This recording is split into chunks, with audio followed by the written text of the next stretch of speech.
Salve a tutti, benvenuti in questo nuovo video.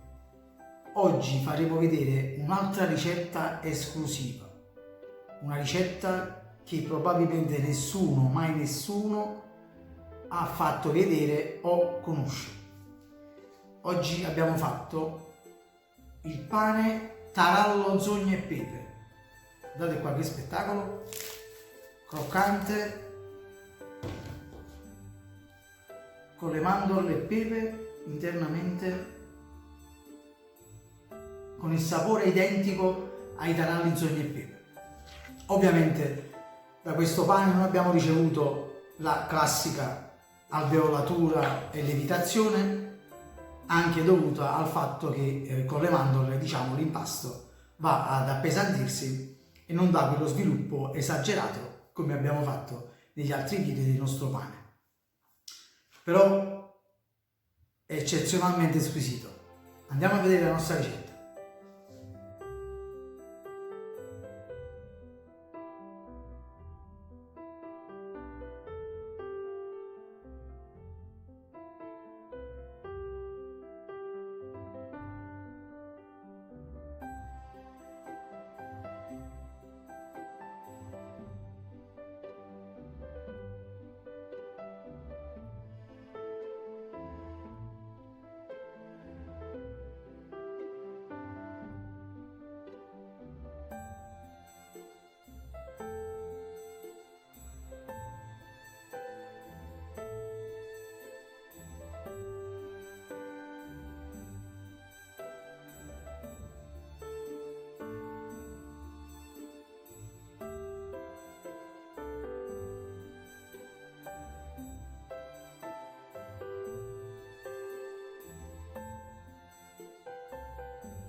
Abbiamo visto il nostro bellissimo pan tarallo, io l'ho denominato pane tarallo, insomnia e pepe.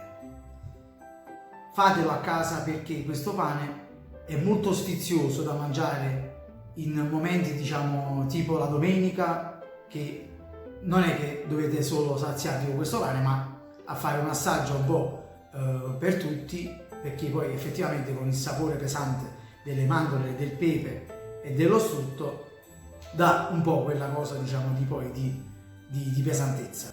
Come direbbe il nostro grande Siani, veramente questo sembra un frate scemo casatiello, cioè praticamente il fratello scemo del casatiello, perché comunque ha degli aromi tipo il casatiello, però è più chiuso con le mandorle internamente e sembra il casatiello.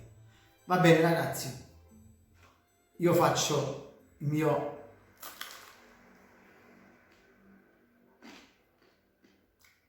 croccante, saporito, al sapore di tarallo, spettacolare. Fatelo anche voi, mi raccomando. Ragazzi, alla prossima ricetta.